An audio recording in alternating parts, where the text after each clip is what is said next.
Microphone check.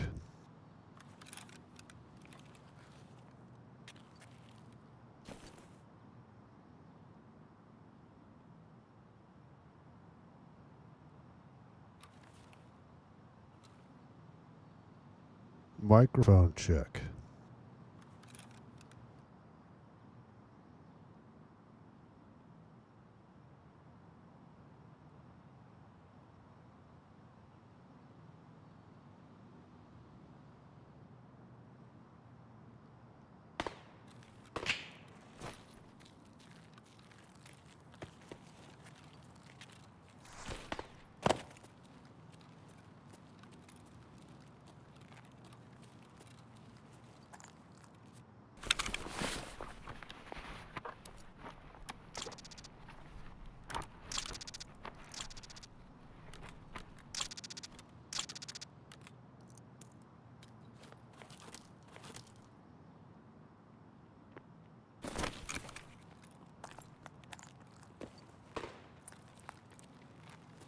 Hey buddy! Hey buddy, how are you? Yeah, I know. Go ahead. I don't have anything. I just spawned. Fucking pump shotgun. No, we're scavs. We're scavs, We're buddy. Scav. We're Scav. Yeah, right on. I don't care. Go for it. Pump Go shotgun. for what? I just spawned. We're not killing you. Fucking 3-man team as soon as I spawn. No, listen. Do We're it. Murder me. scavs. Murder me. Don't Oh. shoot. Don't shoot I- scavs. I'm not. I haven't You moved. need the rep, brother. I haven't. Dude, every time I spawn, I get killed by a scav. Oh, Hey, yeah, they're a you can bunch of join us, you can losers. join us. Yeah, come with us. Come on. Aren't you exiting? What's that? Are you guys exiting? No, we're gonna go No. fuck up some things. Oh, Let's okay. go. I'll go with you. I'm good. Yeah. I think every time I spawn recently as a scav, that somebody kills me. That's a scav, player scav. That's a jerk. They're losers. Every time. We usually just listen for shots and push it.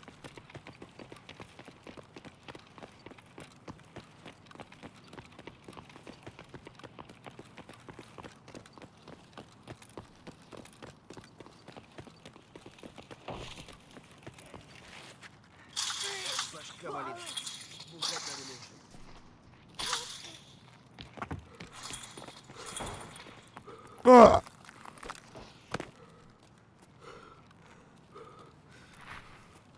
Hello? Is there anyone home? Hey, somebody's pushing us from the outside. Down the street. It's me, I'm a friend. It's a friend. It's a friend. It's me, Luigi. Hello, hello, hello. Hello, hello. It's a friendly Yeah. Scav. Scav party. Hell, we got a whole group here. Are you guys familiar with this map or? Yeah.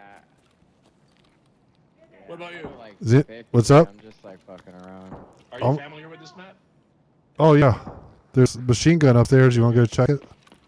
Shooting in the science So building. you know there's some good loot at the end there.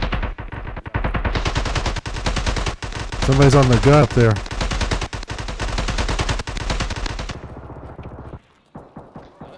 Up there.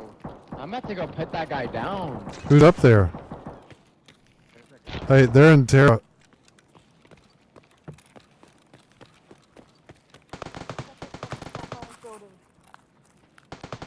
Are we pushing the garage?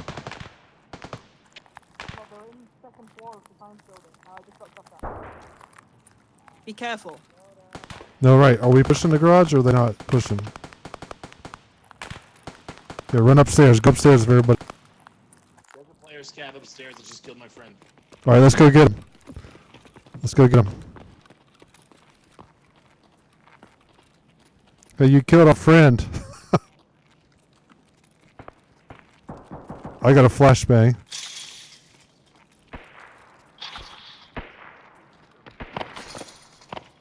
Let me flash the main room in there.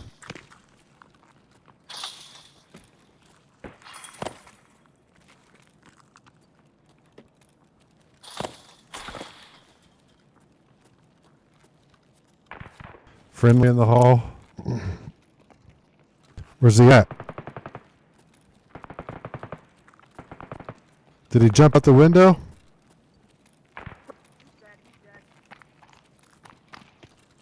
I think an AI killed him. He's dead at the gun here.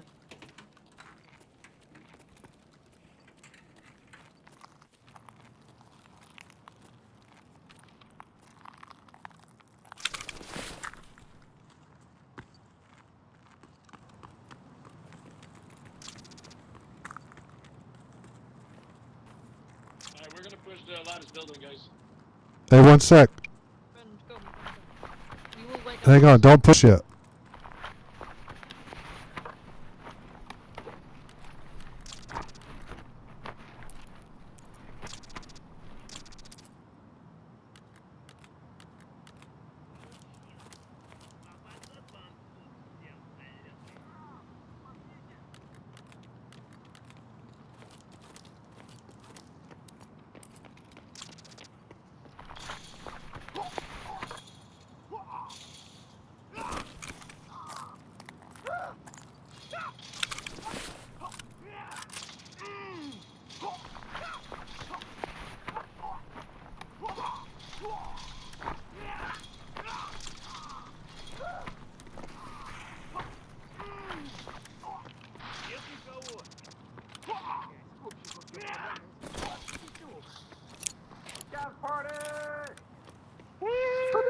Hey, wait up.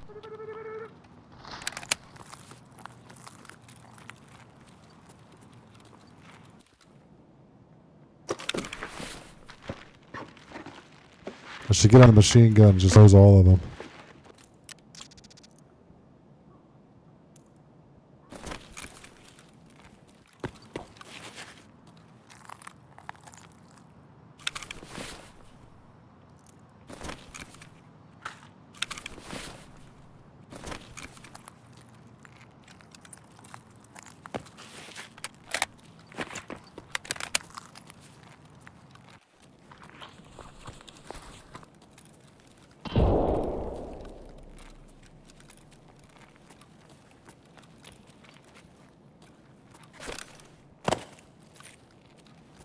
What's up?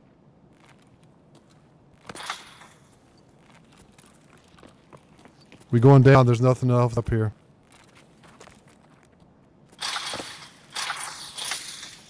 We can push the terror building or what?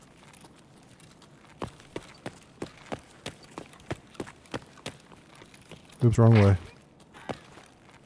Wait for him to get out of barbed wire.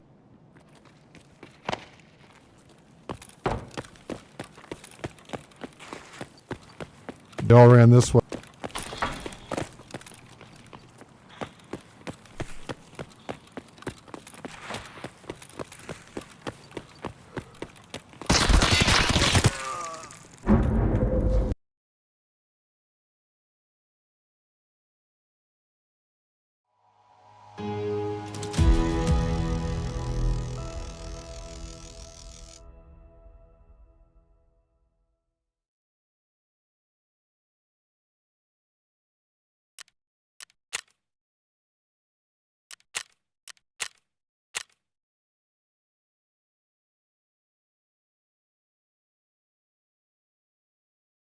I should have just shot them all.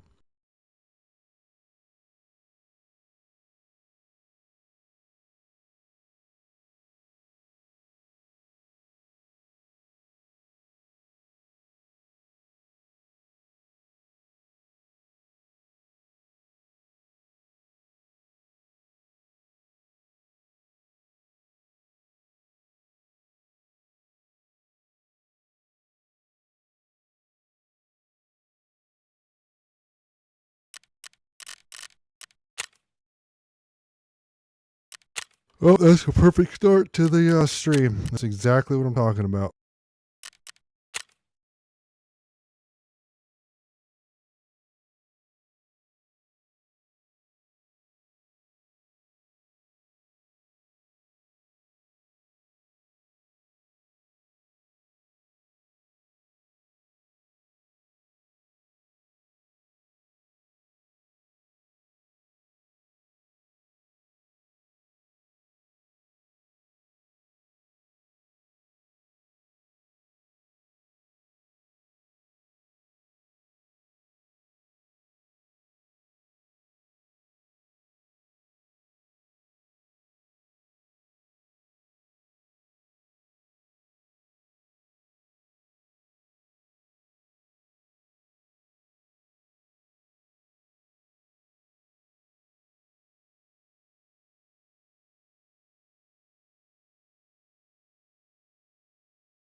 Ну чё, попадос вам тут всем, Санёк?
Да нихуя тут нет никого!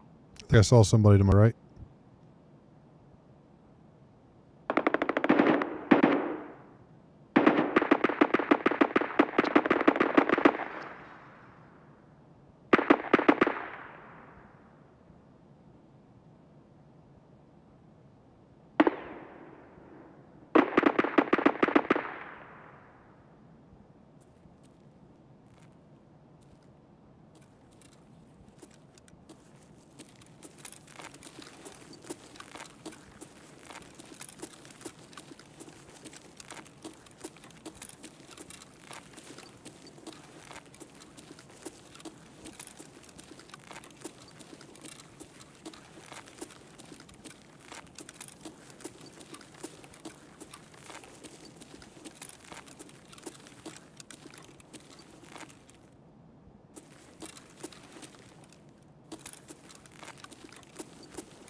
Oh yeah, he's gonna change directions all of a sudden.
What a fucking cheat. He's just camping that window over there. He knew I had him fucking pinched. And he wants me to run left. I mean, he's just camping outside waiting on me.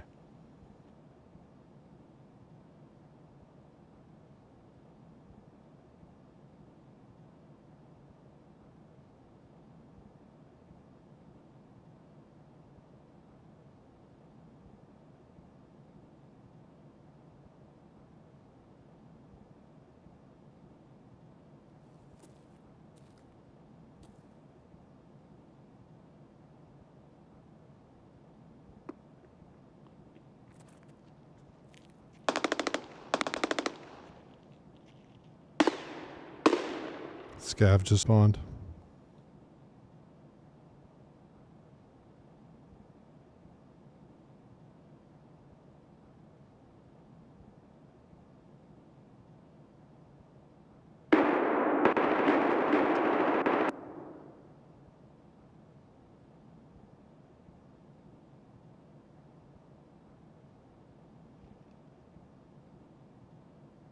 He's ADS.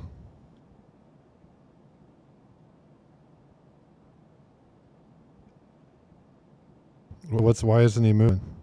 I'm gonna get shot in the back of the head because the scav won't move. I need to take him out and sweep over to Imcom.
can't see anything.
Канал, что ты там?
I shot a scav over here. Where did he go?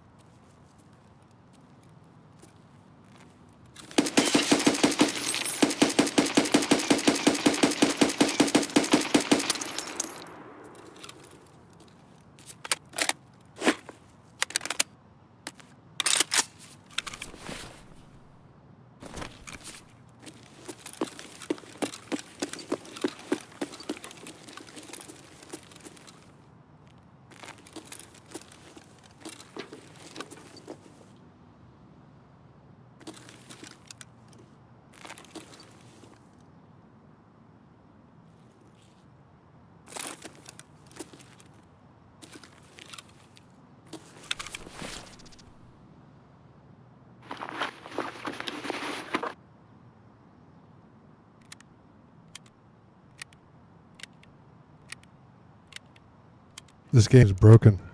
What the heck?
The scav I shot just vanished. He's not even here anymore.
утра выпил, весь день свободен.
Hey,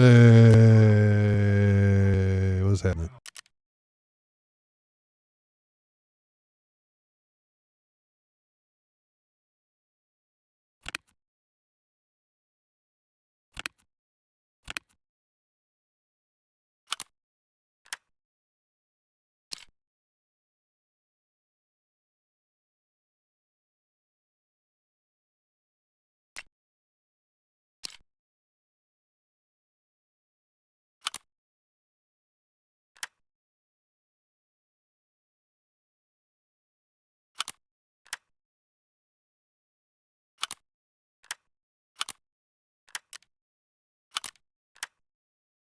You clean this up real quick and do a scav.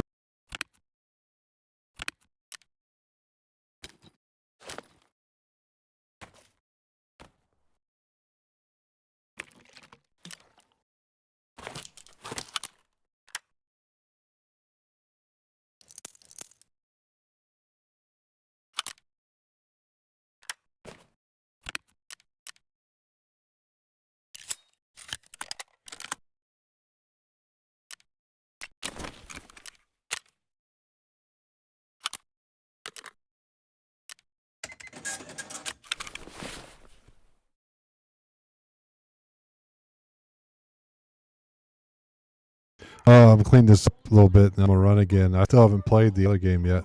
I installed it though.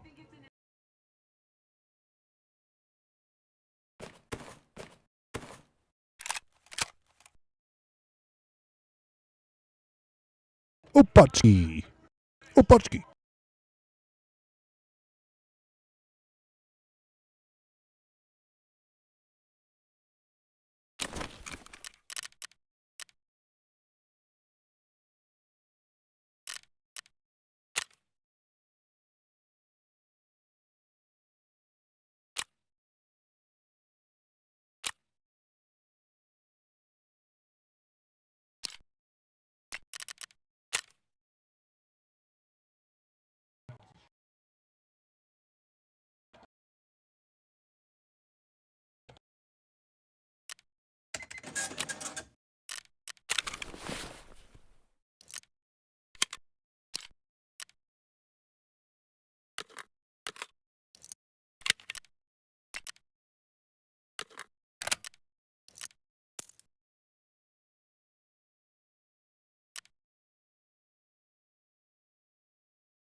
Go get your sleep, dude.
You talking about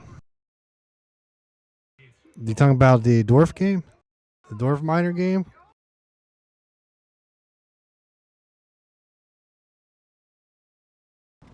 It won't install. What won't install?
What's happening?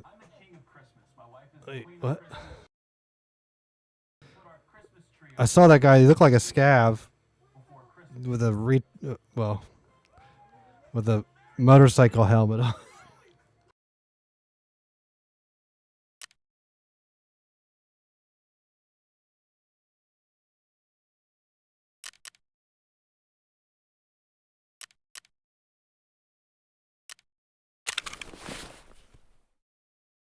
What's gray zone?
What's gray zone, dude?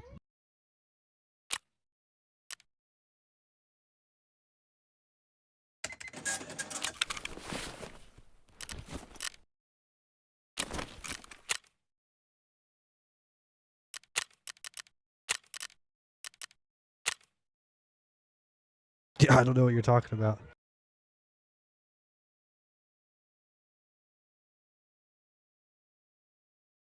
Is gray zone part of the dwarf miner game?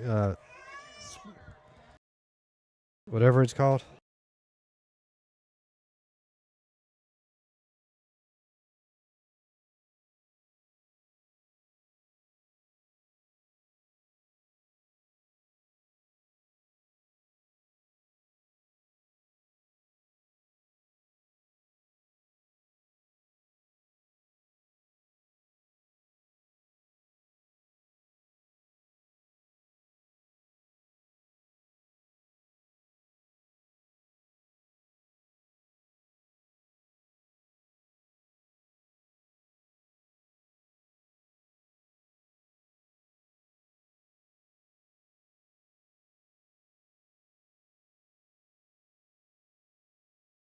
What, man? Tell us what it is.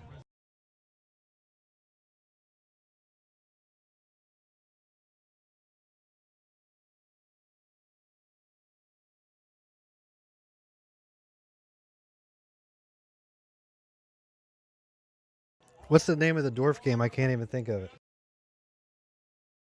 What?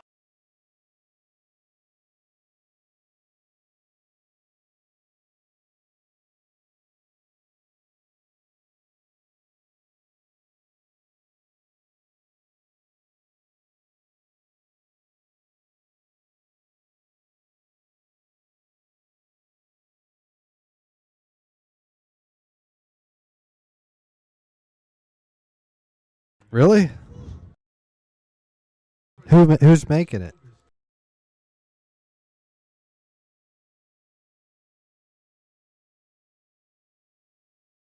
What game engine is it?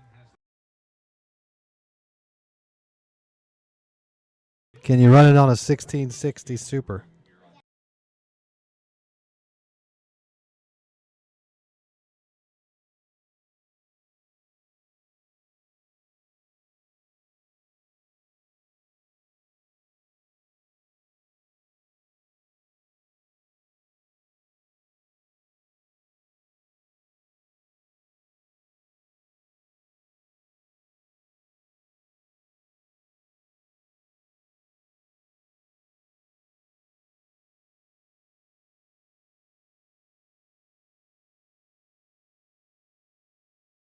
Does it come with any free cheese?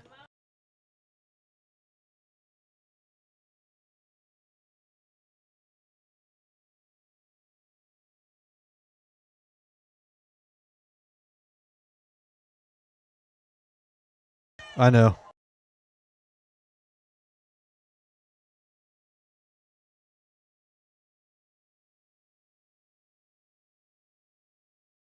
Am I doing PMC? What am I running? Oh, never mind. I see.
Hang on, I'm about to get shot or shot at or something.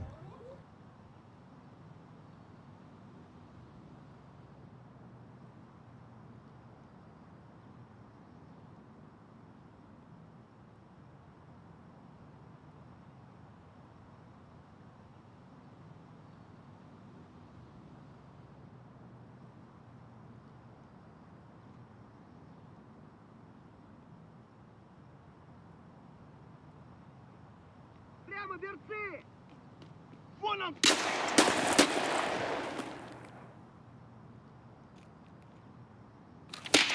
Закончились!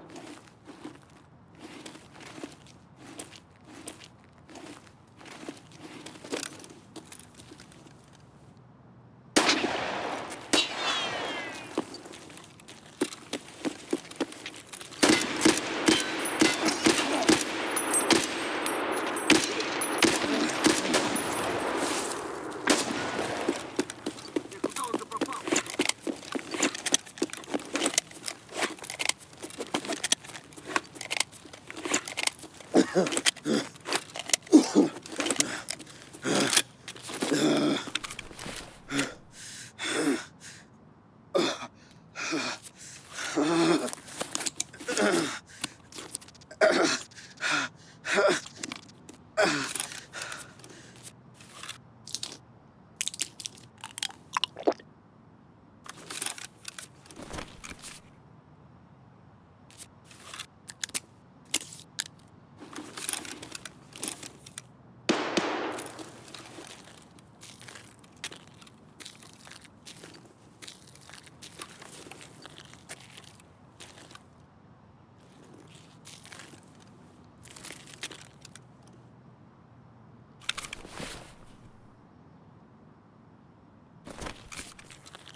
Awesome. I'll check that out. Just a minute.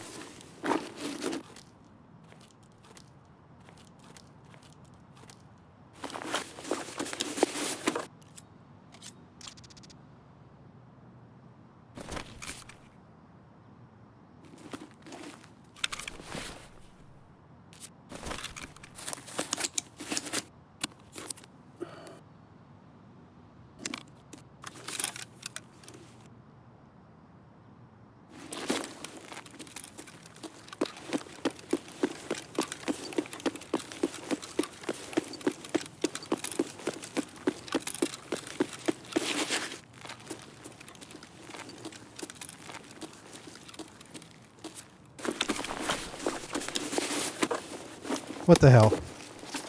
This guy's normally packed with all kinds of good stuff. I don't have the extraction. He's got nothing on him.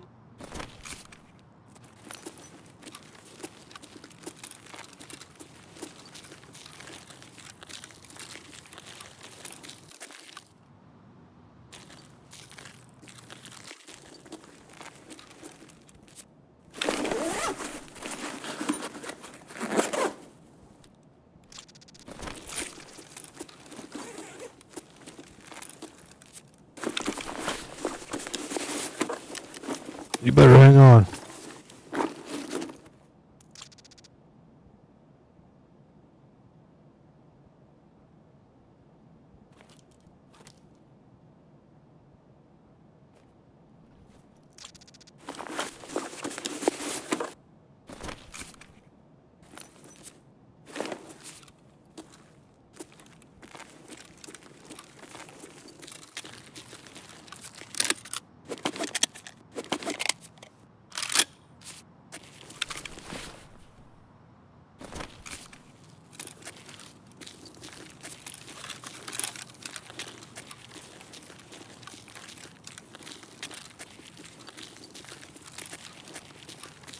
Yeah, for sure.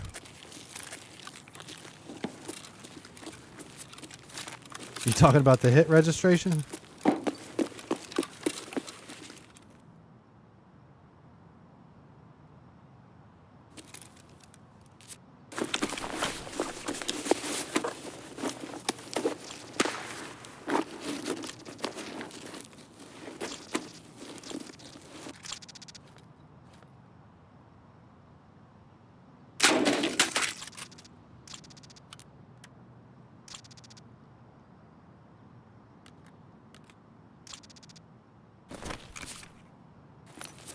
I know everything.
Who tiled this wall? They suck. They don't have a saw.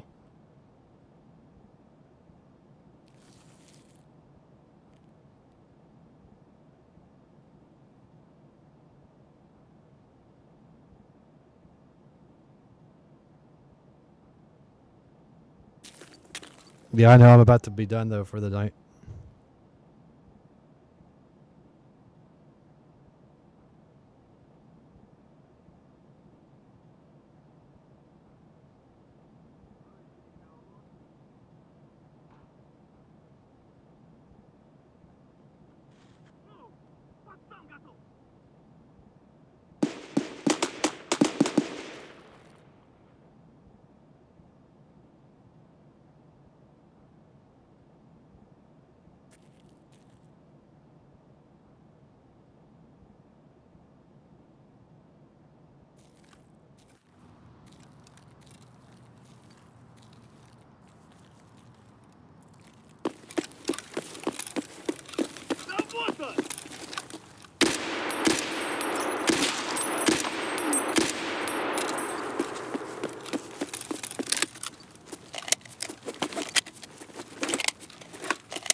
That was a 3-man team. Didn't want to engage that with this SKS.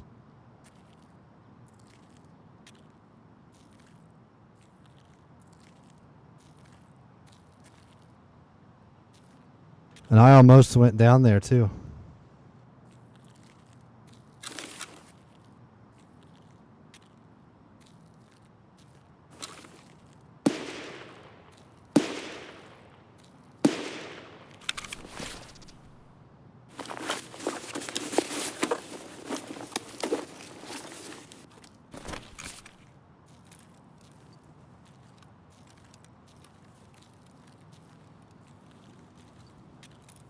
Who, me? There's 3 people. I have an SKS.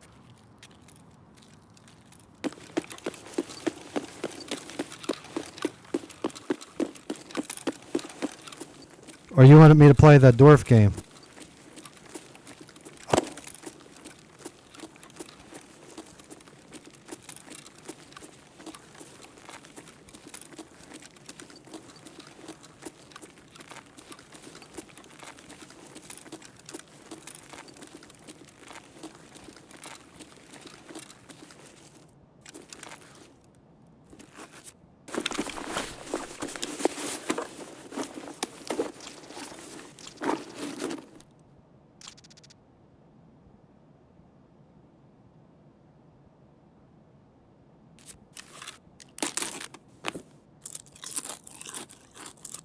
Yeah, he's cheating. D6 cheat. No hit, Reg.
I already searched this guy? Yeah. What am I doing?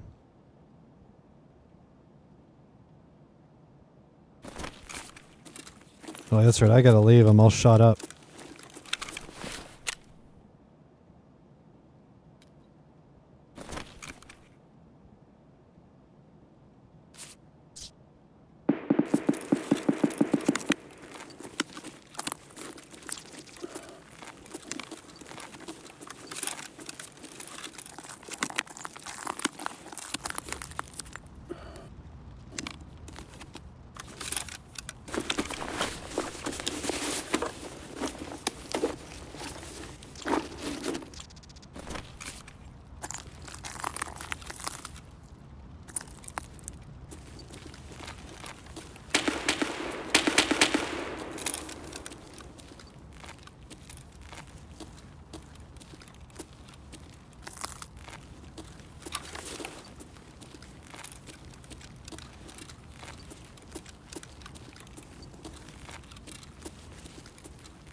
Pretty sure a scav just shot another scav down the road.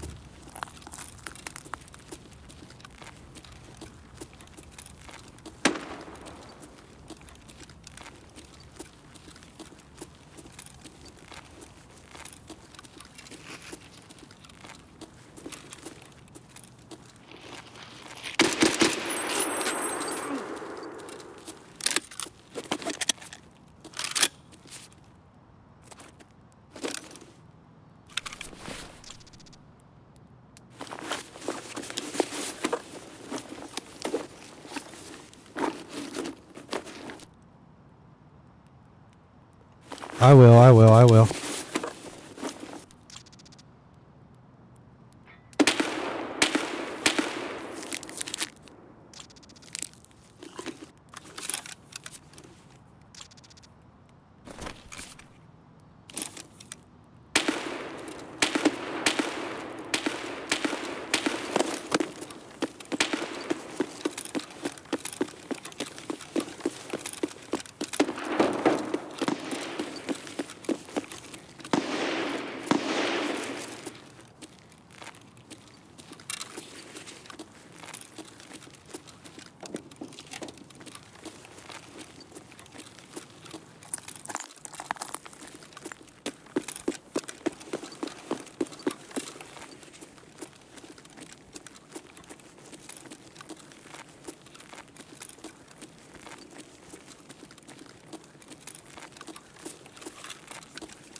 Вон он, блядь! Ебашь его! Давай, нахуй!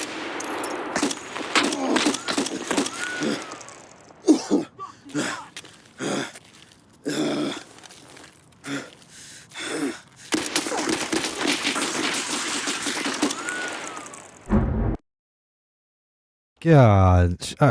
What?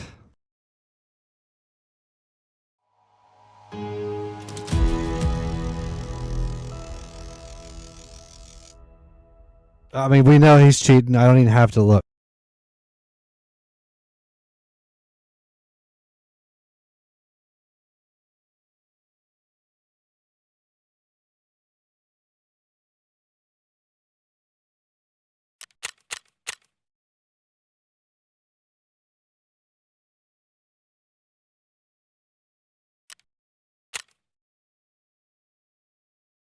There you go. All right. Let me exit the stupid ass game.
Hang on. Wait.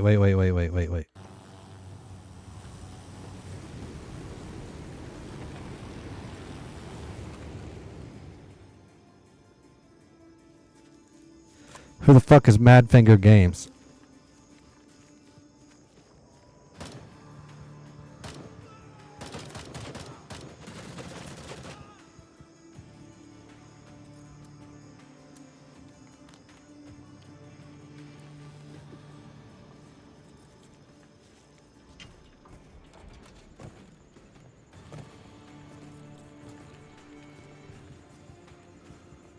Is this a co-op game? Is it?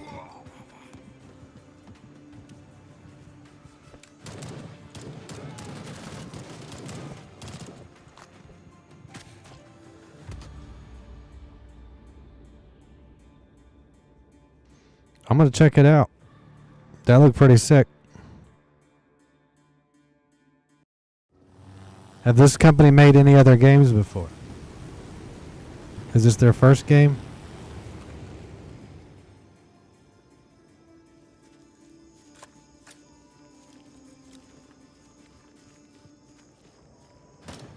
Did you see that dust cover pop open?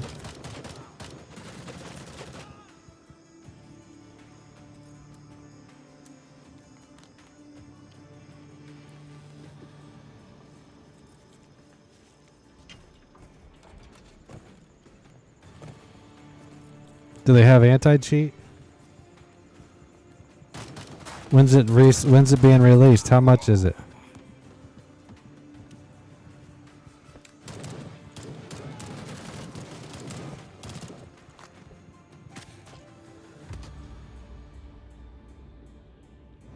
This looks pretty sweet.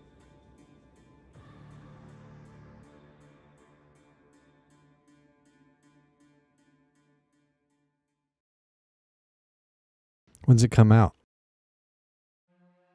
Sally.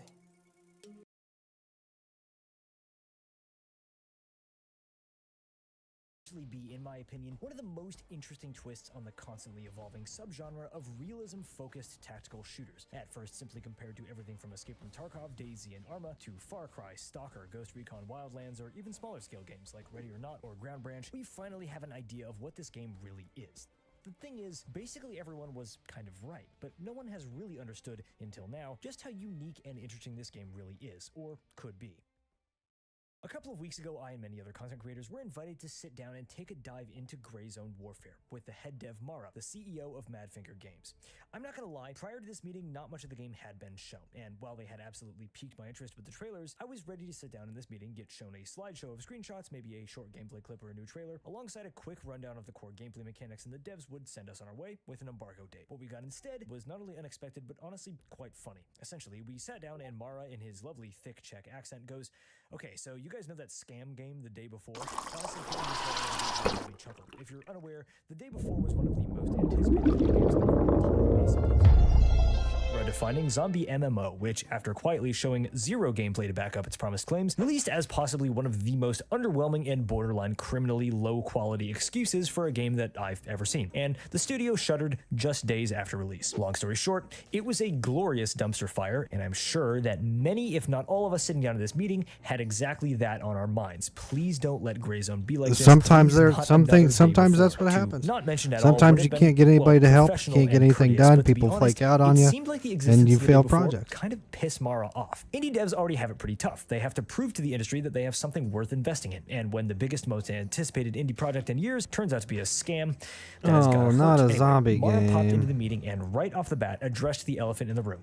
"We want to show you Is that it a we are zombie not some game? scam game like the day before," he says, and turns on his stream to show us the pause menu of Gray Zone Warfare. Here's essentially what we saw of the game, starting off with the most basic, the core idea of what Gray Zone Warfare is. Firstly, it is not an extraction shooter. Like, not at all. I guess if your criteria of an extraction shooter is that you loot and extract from the map, then yes, technically it has those criteria. But in my opinion, it's much more interesting and complex than that. Firstly, and I think that this is actually really important to help you wrap your head around what this game is, it's based on Roadside Picnic, the Soviet novel by the brothers Strugatsky, from which the film Stalker is based.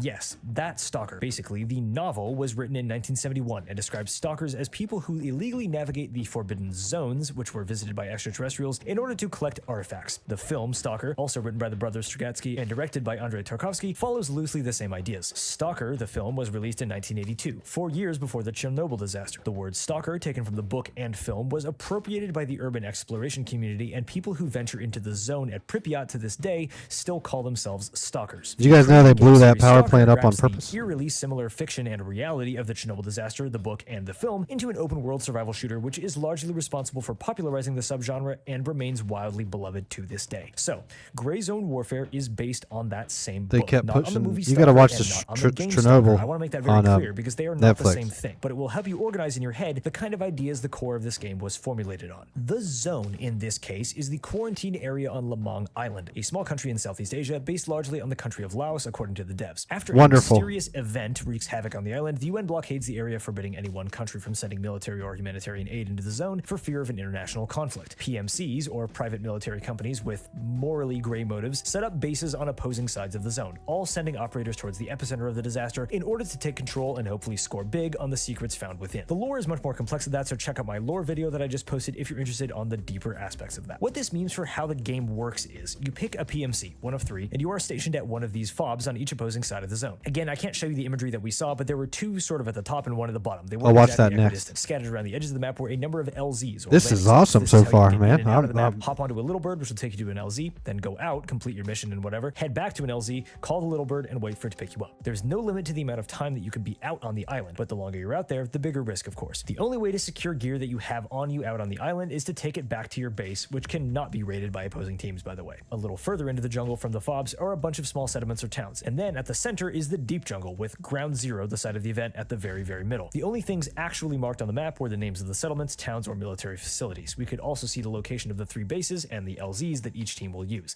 I'll talk about teams in a second, but in the actual game, you won't be able to see those bases or landing zones in your map in-game. It was just part. Hang on, guys. Did you notice something earlier? There was 3 people extracting at Imricom, and they all ran right past me. None of them knew I was there. None of them even tried to think I was there. They didn't even. They were on a mission to leave. If I would have engaged them, I would have died. But like what I'm saying is, that's what a natural gameplay is when somebody's not cheating, right? That's what natural gameplay looks like when somebody's not cheating. I was able to sit still. I'm like, well, if I move, I blow my cover, let them leave, blah, blah, blah. Anyway, let's get back to this game. I just wanted to point that out. Of the demo. On another screen of the menu were the traders. There were 6 of them that we could see, but Mara made it very clear that you will not start with all of these unlocked. The first few were an ex-American gunnery sergeant who sort of introduces you to the island and seems to give you starter quests, a local mechanic who has her own deep ties to the conflict in the region, and a guy hired by the PMCs who is outwardly altruistic but may have ulterior motives. The other traders that we saw seem to have connections with some of the deeper or more late game lore, so it would make sense that you would need to unlock them over time. All traders had this 3D in-engine model, but Mara made it very clear that this was basically the extent of cinematics for the game. There will be no cutscenes or set-piece moments. They want the story of the game to be told entirely through in-map environmental storytelling and the text from the quests. The story will be subtle and complex, but importantly, it will be totally possible for players to just complete missions and entirely miss the story. For those who are interested, go looking and you'll piece together very intriguing things hidden around the island. As for the missions and the traders themselves, if you've played Stalker or Escape from Tarkov, you'll get it pretty quick. You do missions for them and they give you stuff in return, either unlocks, cash, or straight gear and weapons. What you'll do in the game, at least upon release of early access, is team up with a squad of 4, choose your missions and gear up, and head out onto the island. There will be no waypoints or markers to tell you how or where to complete a mission. You will have to figure that out for yourself. Fans of Escape from Tarkov will be used to this, but for people unfamiliar, here's an example. One mission from Artisan simply reads, "Find out what happened to Father." The task description is, pick up evidence from the White House and bring the evidence back. That's it. Mara made it very clear that this is a game geared towards mature players and that they will not be dumbing it down. He also said that because of the open-ended nature of the quests and the fact that depending on your PMC faction, you'll be on totally opposite sides of the map from others, a mission that is a simple 10-minute walk in the park for one person could be extremely difficult for another person, especially taking into consideration the wildcards of AI. But real quick, let's talk about teams, or PMC factions, for a second. There are 3, and each of them will be comprised of 4 squads of 4, totaling 16 to a team, or a total of 48 players on the map. We were told that as of now, the location of each team's base will be the only difference between the 3 PMCs. This will change in the future, but as of now, they all have access to the same traders, same gear, same quests. Okay, so let's talk about the thing that I know is on everybody's mind now, PvP. To put it simply, it's part of the game and it's intended to be part of the game. But when I listed all those games at the start of the video, I meant it when I said that Gray Zone Warfare is a mix of all of them. While PvP is a part of the game, it's not the focus, and it will be possible, and sometimes absolutely the right move, to avoid it entirely. Here's a big detail. There will never be any quests requiring you to kill a PMC. You can play through the whole story, it seems, without ever killing a PMC. However, MFG are adamant that they want the path of your PMC to be driven entirely by your decisions and who you are as a person. The 3 PMC factions stationed on Lamang aren't enemies, but they are in conflict with one another in the sense that they all have the same goals. If you're the kind of person that wants to let an opposing squad of PMCs pass on their merry way while you're in the middle of questing, you can do that. If you want to go on the hunt for PMCs to steal their gear, you can do that. It's all entirely up to the player who will, if they make the wrong decision, have to face the potentially devastating consequences of doing so. I've been thinking a lot about starting my own business, but the thing is, I'm not really sure what I'm passionate about, and I want to do something that's meaningful, something you really resonate with every day. I totally relate to that. I remember being in the exact same spot, and then something incredible happened that changed everything. In fact, I wrote a free guide on what happened and how to make it happen for yourself. It's called the Freedom Business Guide, and it documents everything I learned and experienced building multiple successful online businesses. Really? What? It switched back again? How does it help me find what I'm passionate about? That's He's got a magic shirt. It's designed to help you find what you're truly passionate about and learn how to convert that into a business. He's got a magic shirt. It has all the latest tips. Stop talking about your book and tell me where you buy this magic shirt at. Figure out what you're passionate That's what I'm more interested in. Actually convert it into a business that can give you the life you want. That does sound like exactly what I need. As far as PvE goes, you're going to run into it a lot. They plan to get 1,000 AI running on any given server at a time. We know that from the lore, there are a number of AI factions, bandits, pirates, or so gangs, this is each like with their own motives, Breakpoint and goals, Ghost alliances, Recon, as like well as the Lamang military, who are stationed at various high-profile locations to guard them people from the being aforementioned dispatched bandits. because It's quite possible that we see AI they're faction being on alarmed faction and warfare, stuff. like in Stalker or many other open-world RPGs. The PvE will get more challenging the closer that you get to the center of the map. Each area will be rated from 1 to 5 on a scale of difficulty. Unfortunately, you can no longer rate this video from 1 to 5 stars, but you can hit the subscribe button if you haven't. Anyway, This the enemies is will be tiered. sweet. AI might go from being a couple dudes in flip-flops with AKs to fully armored military-equipped soldier AI. We don't know exactly how the difficulty of these enemies will scale, but we do know that no matter what, every human character will have the same base health, whether player or AI. No bullet sponges, just varying degrees of difficulty when it comes to how effective the AI are in combat, it seems. Personally, that last bit is one of the best things that I heard this entire presentation. There is nothing that pulls me out of the immersion of an open-world PvE game more than shooting a guy in the head 15 times to bring him down. The AI seems to be a big focus. MFG devs I talked to are adamant that the game is to be presented as PvEVP. The E comes first, as in you will be fighting the environment a lot more than you will be fighting other players. As far as taking them on, the devs have said that they will not be pushovers or just a way to pass the time on the way to PvP. They are intended to be a legitimate challenge, enough so that venturing out into the zone by yourself will be greatly dissuaded. Having at least one person to watch your back, provide cover, or, should you go down, provide first aid is going to be seriously important. On that note, let's talk about the health system because it's insane. A comment left on one of my videos on GCW a while back made a great comparison.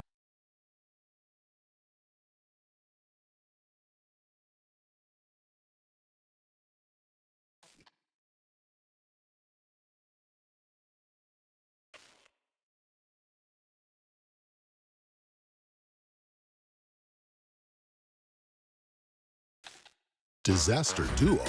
That sucks. Me, oh, stupid bug. Baby, do stupid bug. Get this one with yellow, blue, and white. Yeah, we got an infinity sign. Get them zap bugs. Oh, Wendy's. Eat cheeseburgers from Wendy's. I love cheeseburgers. Yeah, me too. I read it. Oh my goodness. Cheeseburger. Cheeseburger. Look here. Double cheeseburger spray. That's what I'm talking about. You ever had cheeseburger spray? No, but I want some. Oh, yeah. Oh, cheeseburger spray. Now at Wendy's. Get it at Wendy's today. We got red cheeseburgers and blue cheeseburgers.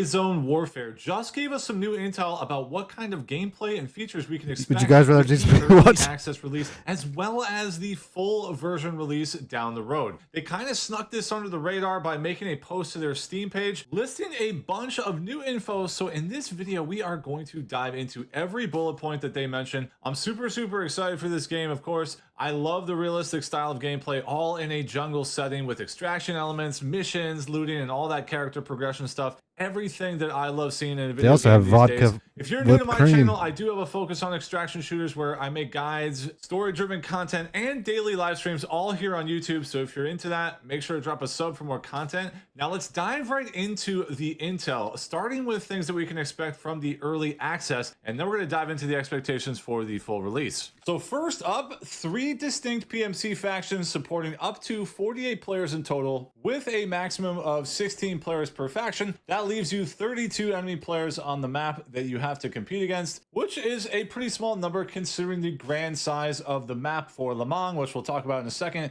But I do... One question. Will this be squad? And everybody listens to the... Well, for the most part, everybody listens to their squad leaders, and there's like a commander, and everybody's like actually playing tactical military shit. Or will this be a bunch of idiots in 4-man teams doing whatever they feel like they should do and getting the entire team wiped out? What is it going to be? Because it kind of comes down on how they market it, is what kind of player base you get. And you need to be really focused on your player base if you want to make this game work. Because Tarkov is just a toxic idiot player base, to be honest.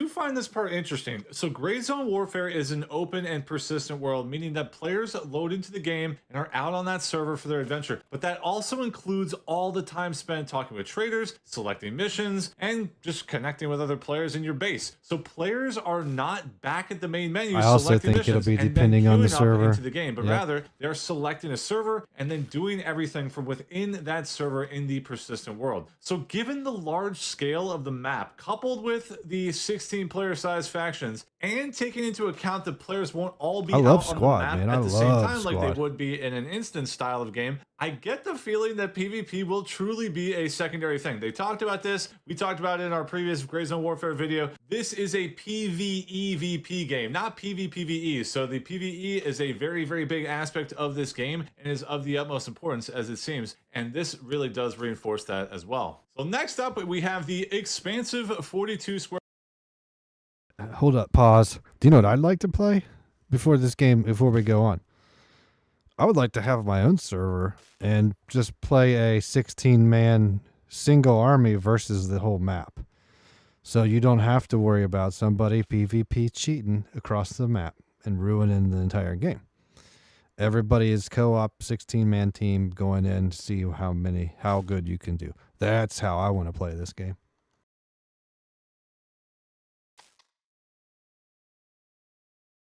That's how I want to play it.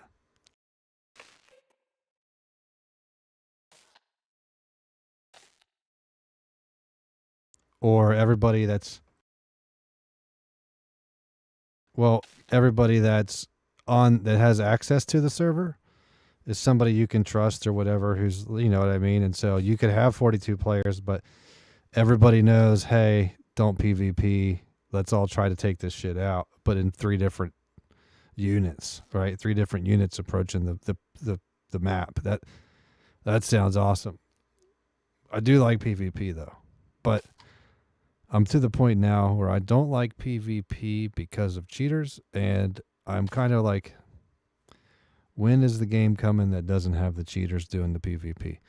I would have way more fun with 16 people on a team just killing AI in a game like this. Welcome, Hester. Square kilometers, open world of Le Mans, and this is where all the action is happening. And we've kind of talked about this earlier. This is a huge map. A huge map. This is like 4 times bigger than your average Battle Royale Warzone map, for example. I mean, this is a very big map. And it's going to be really interesting to see how it's all filled up. What do we got going on in this map? We don't have a lot of details about what we can expect inside the map, but as I talked about in my previous video, we do know that there is some kind of event happening in the area of Lemang, and the PMC groups are brought in to kind of investigate and figure out what's going on. So there's definitely going to be some intrigue here for sure. Exactly what it's all going to entail, I don't know, but definitely excited to dive in there and uncover all of the secrets of Lemang and traverse that beautiful open jungle landscape. Next up, we've got the ruthless AI behavior with hundreds of enemies reacting to the player's moves throughout their actions and emotions. We kind of talked about this briefly with the previous interview that the creative director did back in December. He talked about how the AI was going to get more and more advanced with the full version, but in the early access version, it's going to be a little bit toned down. But there are going to be a lot of AI, somewhere in the neighborhood of 1,000 perhaps, and they're going to be everywhere, and they're going to be reacting to how you're playing. So if they sense that you're down a player, they're going to push. If they feel like they're getting their butts kicked, they might run away. So really interested to see how this all plays out, because this is a very, very core component to this game. As you can probably tell, as we've talked about, PvE comes first, and PvE really means dealing with a lot of AI. So I think it's going to be interesting. Right, Hester. There was a situation earlier where a 3-man team ran by me. And what I decided to do was just stand there. I didn't engage him. I just let him run because I had an SKS 10 shot. Right? What am I going to do with a 10 shot SKS against 3 people? And they ran by and got out of my range, and I walked away. Ballistics simulation for a realistic shooting experience. Comprehensive simulation for realistic firearm recoil based on real world data. This is something that they've talked about for a while now, the emphasis on realism with their game, and obviously with the gunplay, the recoil, all of these things are extremely important to creating a realistic feel to your video game. And as you might expect, Gray Zone Warfare has spared no expense when it comes to realism regarding the shooting and recoil of the guns. And as I talked about previously in our last Gray Zone Warfare video, they talked about the body cavities, the way that a bullet will interact with a surface. And so this is kind of like a thing that's not really been done before, where the type of bullet and the surface that it's interacting with is creating a different type of cavity into that object. And it's something that's kind of like taking it to the next level as far as realistic gunplay goes in a tactical shooter. Which leads us to the innovative health system that intricately simulates even bodily cavities and damage effects. We know there's going to be a lot of different types of damage in this game, different types of heals, blood loss, organs going out, things of that nature. And so they're taking the health system in this game to the next level as well. This is basically a common theme with Gray Zone Warfare. They're taking the play on the tactical shooter and then taking those systems and elevating them to the next level. Next up, we've got a network of 6 unique vendors offering 150 quests in total. And this is right up my alley. I'm all about having missions and quests to kind of help guide players along a path, kind of a loose path. You can kind of deviate however you want, but the quests and the missions are there to kind of keep some semblance of a long-term goal going at all times. And I really like that. I really don't love the extraction games where it just ends up being all about PvP and nothing more. No one cares about anything other than PvP. They have nothing else to guide them other than to kill other players. While I absolutely value PvP in these games, you can't get that kind of intensity without it. But I do love having those missions, and 150 missions at the start of early access is a pretty big number. Very excited to dive into all the missions, see where it takes us, check out the lore of the game. And you know, as far as the vendors go, it's going to be very similar to Escape from Tarkov. We're going to be using them to grab missions and buy supplies and things like that. But I'm really very, very excited about the quantity of quests that we have that's going to be available for us at early access with Gray Zone Warfare.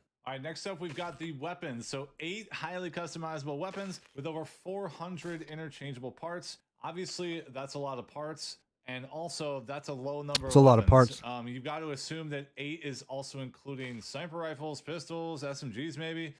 So I'm not sure exactly what to expect from the weapons department. Maybe there's just a couple of each at start, but surely, as you would expect, they will be adding more weapons over time. But yeah, at the start, looks like we're getting 8 total weapons, but should be enough to let us dive in and have a lot of fun with the game, I would imagine. But it's not just limited to the guns. We also have 80 equipable gear items as well. And that's going to be like grenades and things like that. I think there's going to be plenty for us to dive into when it comes to having a lot of fun in Lemang and trying to get through all of this content. Next up, we've got an engaging. You don't need 500 different types of weapons, man, and different ammo types. Progression system concepts in these They need style shooters. It keeps you coming back for more as you're continually kind of like have these RPG elements. 5, 5, 6, 4, 5. Up, doing the missions. And really 3 or 4 different weapon push forward systems that run it. They need 9mm and What 3 they or 4 mean by weapon systems that run it. I'm not entirely sure, but just the general idea of having player progression is huge. I love an overall leveling system when And it they comes need to one my caliber of character sniper. in these types of games. Preferably a 20-06 or a 30-06. Apparel customization options, very similar to the Ragman inside of Escape from Tarkov, where you're getting all this character customization stuff. Very cool. I always like having a little bit extra stuff to work for. Another reason to like maybe get some currency or complete some missions to help you get some of these new apparel items to kind of show off how far along you are in the game. Yeah, you need to be able to pick ammo up off your buddy. Extensive progression system that we talked about. You don't need to have, oh, I'll shoot, I'm running 300 fucking mags. Oh, I don't have 300 mags. Size, so confirmed, allowing up to 4 squad members for coordinated gameplay. You would expect nothing less from a tactical shooter to be able to have a squad with you. I wonder how that's going to all play out. I think with a AI-rich environment, it's going to be less likely that you're going to kill your own teammates as it is in Escape from Tarkov. You don't see a ton of people running huge squads in Escape from Tarkov, even though it is allowed because of the team damage and people accidentally killing each other in firefights. So given the PvE focused nature of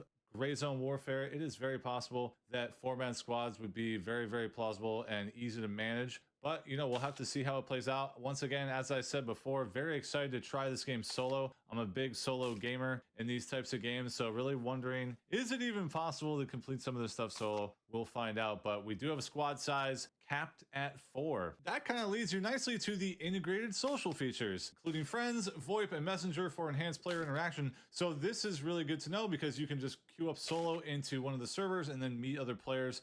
Or you can have a friends list going. There's going to be opportunities for players that maybe don't have larger squad sizes that want to join bigger teams. They can using these social features. So really, really nice to know that the basics of communication amongst friends and other players of your faction is already implemented into the early access.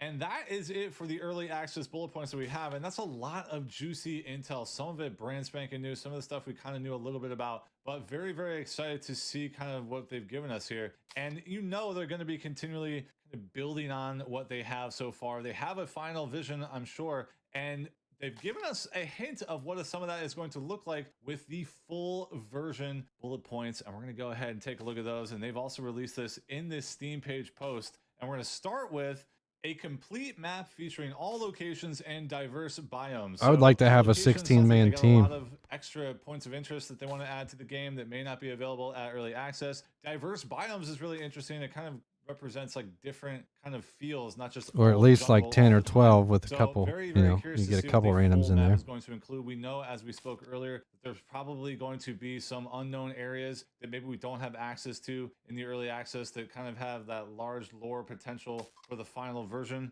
And right on cue, they talk about the hazardous ground zero area with endgame enemies and new storylines. So they've already got this thing fully mapped out. Yeah, or there's going to be 3 different teams, 16 players per team, 4 players per squad. Gas masks. You can actually see a gas mask slot in one of the inventory screens if you've been paying attention to the video in the back. When you go to that inventory, you can see in the bottom left that there is a gas hazardous symbol there. So there is going to be that element of radiation probably, but very, very cool to see that there's going to be an quote unquote end game style of things to be looking forward to with Gray Zone Warfare. And as I did mention earlier and in my previous video, the different types of AI behaviors based on the enemy type, situation, time, or weather condition, they're really trying to enhance the AI and how it interacts with the combat and what's happening around them. All their teammates die, they're probably going to be interested in fleeing, right? When's the last time you saw an AI have a teammate die next to him and then flee away, right? Normally they just continually bum rush you until they're all dead. Battlefield. So a little bit more dynamic AI is planned for the future, and I think honestly that next step of AI evolution in the games is huge. It's going to make a big difference in the gaming experience. Another interesting one is the immersive environmental storytelling featuring mature and engaging plots. It sounds very strange, but it almost sounds like a step in the supernatural, like the SCP style of storytelling. I don't really know a lot about what that all means exactly, but it sounds like they have, from a plot perspective, a lot more underneath that we don't know about. So really, really, and I've mentioned it before, I'm really interested in kind of uncovering the lore of this game and pushing through all that storyline and seeing what the end has in store for us. So next up, we've got advanced quest system encompassing both main and side storylines. So we know we're getting 150 missions right out of the gate. But what else do they have? Are there going to be a lot more storylines? Where is it all going to end up? How many missions are we going to have? I'm really, really excited to kind of dive in. Once again, love having the mission system and the quest system to help drive our motivations every single time we go into Lemang. It's just great to have that kind of dirt road to follow along. And if things change or the squad gets into a firefight and your priorities change, that's cool. That's one of the most exciting things about these types of shooters, the unknown of what's going to happen when you go out into the world. You may go out to do one thing and then your priorities change dramatically at some point in time. But I do love having those storylines to kind of continue to drive us in a direction to a finale. And next, we've got game-changing, captivating seasonal events. I love seasonal content, especially when they say game-changing like this. It's definitely insinuating that the world will be changing from what you're used to seeing in a previous season. So they're willing to go in and make some large-scale changes in order to encapsulate a new seasonal event. And I think this is very, very cool. I love seasonal events. It keeps things interesting, especially for players that play a lot, which of course we do. So very, very cool aspect of the game to make sure that they're capitalizing on that seasonal type of content. Next up, we've got resource intensive and survival focused crafting. So I'm all about crafting. I mean, this type of game doesn't need crafting or base building. It just needs action. Back to your base. It creates that element of intensity when you are holding onto items that you know that you need for crafting or for survival items or whatever, and you want to make sure that you get back to your home base with those items. This is one of the most compelling things about extraction shooters in general, is that loot-based element. I need this loot. I got to get back home with it. If I die, I'm set back severely. So love the idea of having that crafting built in to the gameplay as well. Next up, we've got dynamic weather changing and gameplay experience and an accelerated day and night cycle. This is very similar to Escape from Tarkov. I think this is fabulous. The day-night cycles and the weather changing just creates so many more dynamic opportunities to kind of it's not gonna a different look at a map that you've played a million times. I can't stress how important we're just gonna eat and watch a cooking show for a little bit. Excited that this is something on their radar for the long-term vision of the baby's been napping all day, so I know I'll be up. Immersion perspective, and this game is all about immersion. You can tell that not just from the realism of the gameplay, but also the visuals and everything else about it. Next up, we've got a unique skill system based on the player's achievements, not grind. I love that they emphasize not grind here. The creative director back in December on an article with Game Rant talked about this to some degree, and it's being emphasized again here about the not grinding. The idea was that if you have completed an achievement or a task, something that says, hey, I'm an incredible sniper from X number of meters, then I get this achievement and then I gain a skill that is pertained to me unlocking that achievement. So I had this incredible sniper. I have a consistent record of sniping from do you wake up range, from and maybe I get in the morning. When's your morning time? It's my character for long range sniping, and it's kind of suggested to be in that manner. Do we know exactly what we're talking about here? No, this is kind of a long-term concept idea. But I love that it's not based on the grind. If you look at Escape from Tarkov and you're trying to level up perception or something to get perception level 50, which has huge value in the game, but it takes so long to get there that players that are casual players are never going to be able to reach that point, and they're never going to be able to reap the benefits of that. So I do love the idea of the skills being what time do you go in and not grinding. Next up, we've got the customizable player quarters. We've got enhanced weapon customizations, fully customizable gear. We kind of got a taste of it in the early access is what they're saying. We're going to be able to get some unique kind of look to our character. It sounds like it's going to be taken to the next level and expanded upon dramatically, including a player operating base that you can customize as well, kind of like your own little home. And I'm assuming this is all strictly from a cosmetics perspective, but again, we'll have to wait and see what the vision ultimately entails. But I love having extra customizations. I'm all for it. And last but not least, we have the complex trading system for players, probably going to be similar to the auction house for Escape from Tarkov, or the flea market, sorry, haha. And it's a great place for players to trade stuff between themselves. And this is also kind of insinuating that the Anybody notice that he did sports wrong on his M4 or whatever he's shooting here?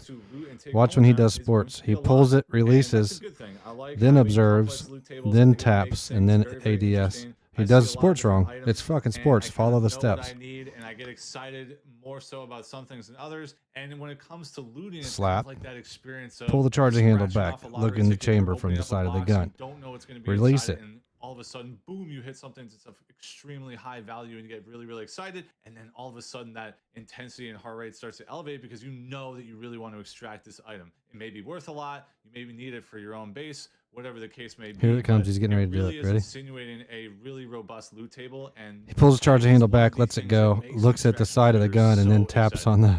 Wow, so that was a lot of detail, a lot of new stuff. We dove into a lot of it. I know I may be Chamber a little bit assist. overexcited about this game, but it really does look to have everything that a fan of tactical shooters and extraction shooters is looking for right now in a game, and there's really not a lot out there in the genre for us, so very, very excited. I don't like piles of As far as luggage and release date shit goes laying for Warzone everywhere. Warfare, we still don't have any details, but the last communication is that they are shooting for an early access at the end of Q1 in 2024, which is right around the corner. That early access is going to be on Steam. It is going to be PC only at the start. So barring any deviation from that, we may be exploring Lemang a lot sooner than we realize. And as with all of this stuff, always remember that the game is going to be in early access. So features and content are going to be added slowly over time. And ultimately, likely a few years down the road, there's going to be a full 1.0 final release of this game. And once again, I'm planning on doing full coverage of this game right here on YouTube. So make sure to drop a sub for more Gray Zone Warfare content, and I'll catch you in the next one. Hey, attention everyone!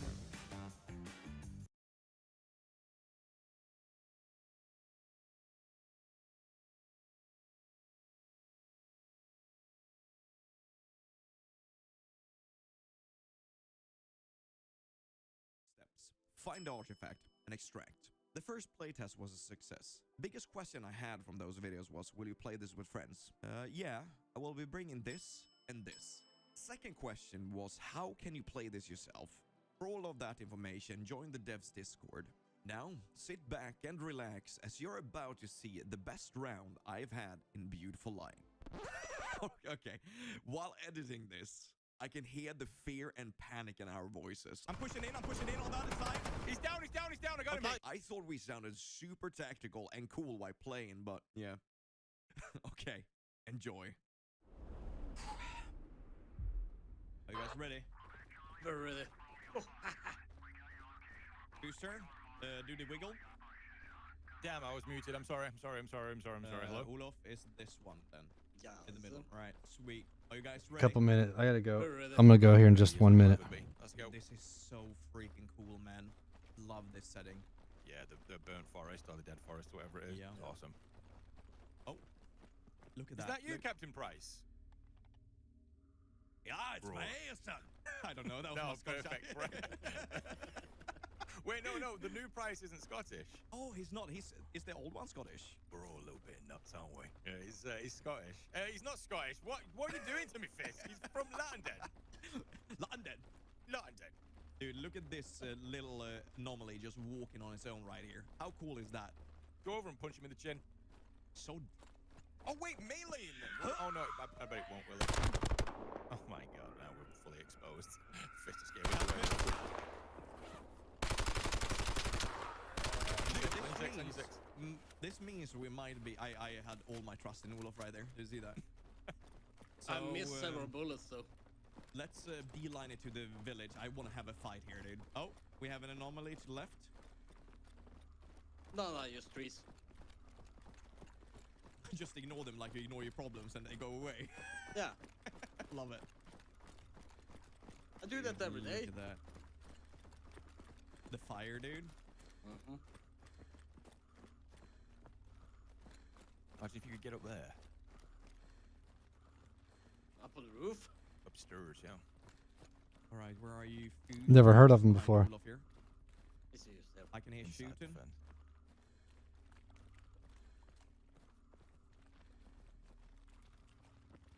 Lock D. Shots on the opposite side of this village by the sounds of it. What is that?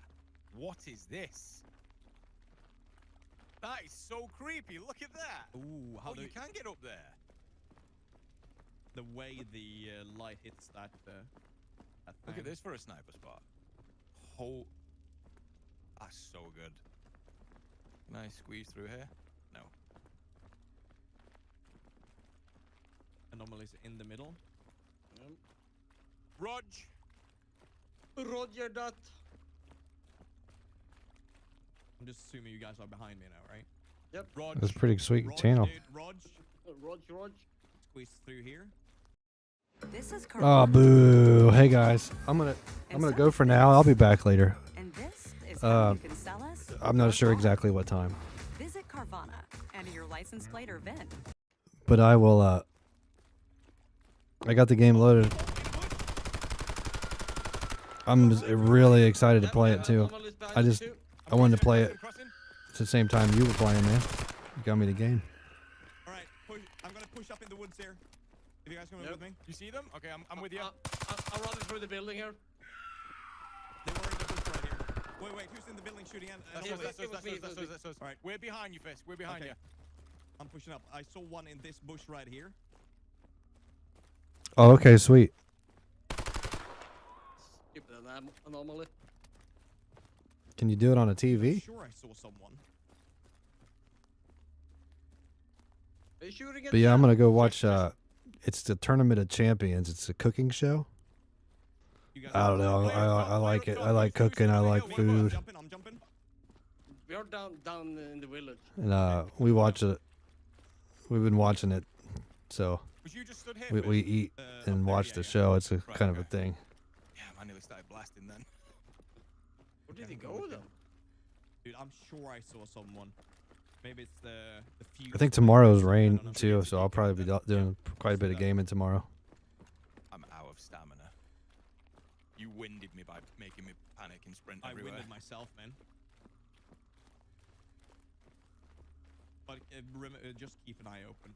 I want to believe I saw someone crouch, but.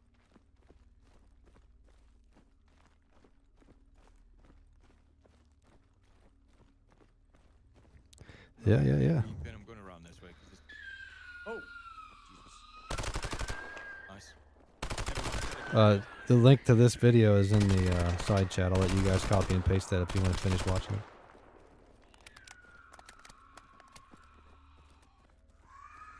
Shit, I'm setting them up. This looks pretty fun. Like that beeping. I'm sure it gets harder and more in depth as you go.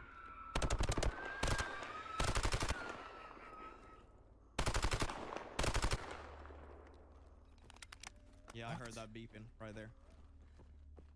Yep, later, dudes. On me. Solar Haster, Ovo. The main room at the front here. Yep. Ciao. Olaf, Catch can you see later, on the map, dude. tab? Have a good one. Have a work time. Get some cheeseburger spray. You're good to go, man. You're good all day. Right, I'm just gonna hold here while Fisk does that. I like how it can be in different spots too. That's cool.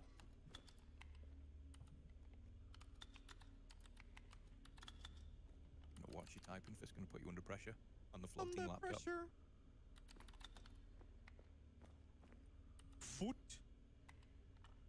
Foot good. Print. Wait, print. Here we go. No. Shit. What'd you do? 1 second. There we go. We're all good. Olaf, are you seeing how tactical I am right now? Very tactical. Right. You will never expect it. Okay. Whoa. Okay, they're coming in. Watch the stairs, Olaf. Watch the stairs. I'm watching. Let me know if you need to reload. He's got them hacker skills. He's already hacking. There's already cheaters in this game. Close. Okay, we got the key. They playing this is full of cheater hackers. Where is it from here? Let's see. It should be behind. All right, guys. See you later. Yep, directly this way. Yep. Following you. Ammo check. Oh, good call. Heal up. Good.